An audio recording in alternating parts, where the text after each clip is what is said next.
Nós vamos dar continuidade ao assunto relacionado a câncer.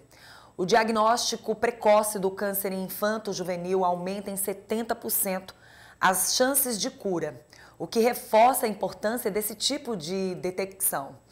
Os pais precisam estar atentos se os filhos apresentam os principais sintomas da doença. E a nossa repórter Lalesca está ao vivo nesse exato momento com a oncologista Gildene Alves para tirar todas as nossas dúvidas sobre o câncer infanto-juvenil. Lalesca, querida, bom dia, prazer estar recebendo você mais uma vez no nosso programa. Estou muito feliz, você sabe que essa história do ao vivo já começou bem na semana passada e eu quero dar continuidade. E você sabe que você apresenta tão bem esse momento. Seja bem-vinda mais uma vez para a gente falar sobre um assunto tão sério, né, Lalesca?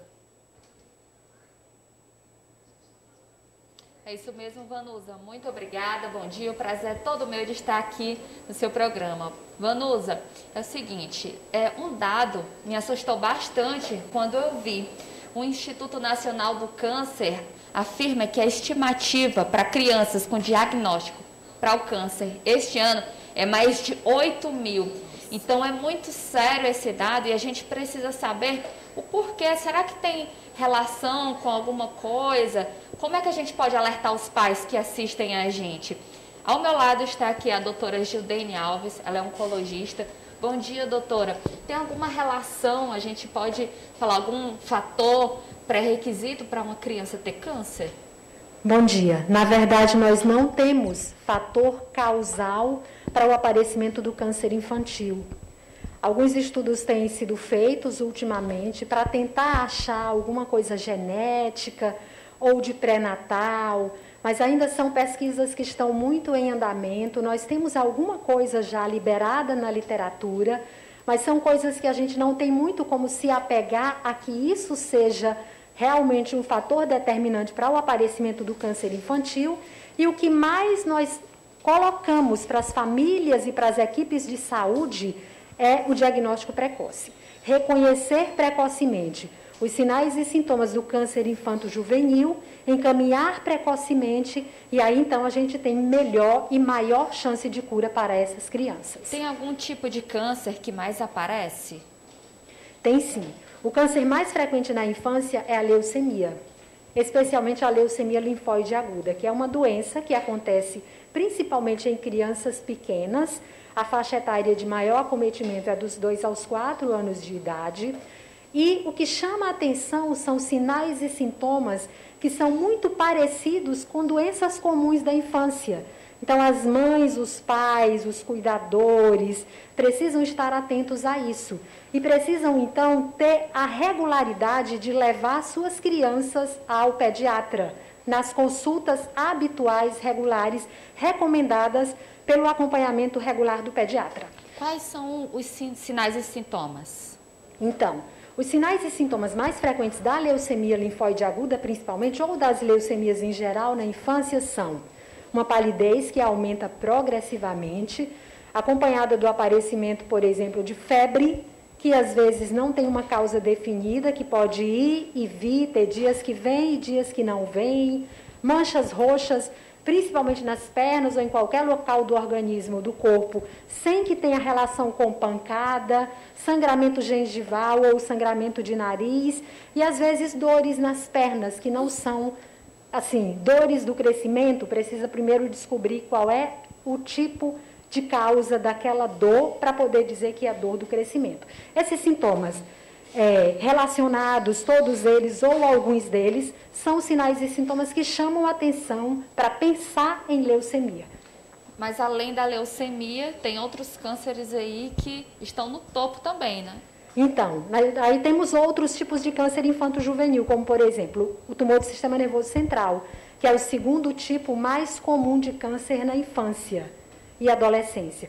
Então, são doenças que são causadas por uma massa que cresce dentro do cérebro, e aí então essa massa crescendo dentro do cérebro, dependendo da localização dentro do cérebro, vai trazer os sinais e sintomas dessa doença. Quais seriam eles? Tô cansada. Às vezes, vômitos matinais, dores de cabeça, que são intensas e vão crescendo cada vez mais, irritabilidade, às vezes dificuldade de marcha, a criança tem dificuldade para andar, às vezes visão dupla. Então, são sinais ou sintomas, às vezes uma apatia, sonolência, crises convulsivas, que não são febris, especialmente se elas não forem febris. Então, são sinais e sintomas que chamam a atenção para esse diagnóstico e precisam ser acompanhadas e, às vezes, realizar um exame de imagem para detectar se não tem um tumor no cérebro dessa criança. E lembrando que o câncer, ele tem cura, não é, doutora? Mas precisa ter esse diagnóstico precoce, esse acompanhamento do médico, não é? Exatamente. O câncer infanto-juvenil tem cura. A gente tem aí 70%, às vezes até 90% de chance de cura. Por que a gente não tem uma chance de cura, às vezes, beirando os 80%, 90% em todos os lugares? Porque a gente recebe as crianças com diagnósticos muito tardios, com doenças muito avançadas. Então, o que se recomenda é que cada família, cada equipe de saúde tenha atenção para os sinais e sintomas precoces do câncer infanto-juvenil, para que possa diagnosticar e encaminhar precocemente para o serviço especializado. Muito obrigada, doutora. Tenha um ótimo dia, um ótimo trabalho. Obrigada. Olha, Vanusa, o câncer infanto-juvenil, ele tem cura, né? Os pais precisam levar os filhos ao médico. A chance de cura, como a doutora Judene falou, é de 70% a 90%. Por isso que é importante o diagnóstico precoce. Vanusa, agora, Lalesca, eu sei que você encerrou a entrevista, mas eu fiquei com uma curiosidade, que eu queria que você fizesse uma perguntinha. Se ela estiver me ouvindo, maravilhoso. Muito obrigada pela sua presença, que bom esse ao vivo. Mas a gente estava agora há pouco falando a respeito do açúcar, né? Que o exagero do açúcar, às vezes, traz problemas para a saúde da criança relacionada à questão do câncer.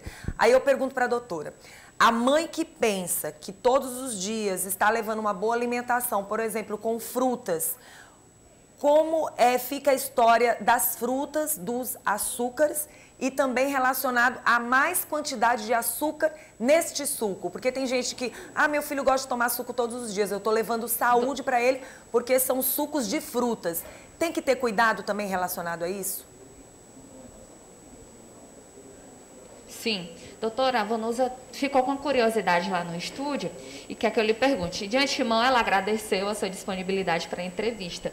Antes do nosso ao vivo, eles estavam discutindo lá sobre o açúcar, né? A quantidade do açúcar, quando ele é necessário ou não. O açúcar, ele também é prejudicial no câncer, por exemplo, o excesso do açúcar, consumo das frutas também, que tem açúcar. Como é que os pais podem balancear isso? Então, essa é uma pergunta muito interessante. Mas, assim, nós não temos dados para afirmar que o açúcar causa câncer. Várias coisas têm sido publicadas ou interrogadas a esse respeito. O que se recomenda é que a criança tenha uma alimentação saudável, à base de frutas. Na verdade, ela não precisa de açúcar hora nenhuma da sua alimentação. Ela pode se alimentar pela manhã, digamos que nesse momento, se por exemplo é uma criança maior que toma café, pode colocar um pouco de açúcar no café. E talvez seja esse o único momento em que essa criança vai precisar de açúcar. Porque depois ela vai fazer o lanche, que deve ser de frutas. O açúcar das frutas não faz mal. A não ser que a criança tenha alguma doença que delimite o uso desse açúcar. O almoço não precisa ter açúcar. A sobremesa pode ser uma fruta, não precisa ser doces. O lanche da tarde também não precisa ter açúcar. A Sociedade Brasileira de Pediatria recomenda que os lanches sejam feitos à base de frutas. Não há necessidade de triturar a fruta, fazer um suco, encher de açúcar e dar para a criança. Jantar também é comida. E antes de dormir, a criança pode tomar um leite, comer uma fruta, ou fazer um lanche outro qualquer à disposição da família, contanto que não há necessidade de açúcar durante o dia dessa criança. Entendido. Muito obrigada, doutora. Vanusa, esse foi o nosso ao vivo. Eu quero saber se você tem mais alguma pergunta para fazer. Não, estou muito satisfeita, foi tudo maravilhoso. Muito obrigada pela participação das duas e principalmente pela sua participação, Lalesca. Só acrescenta aqui no Bom Dia.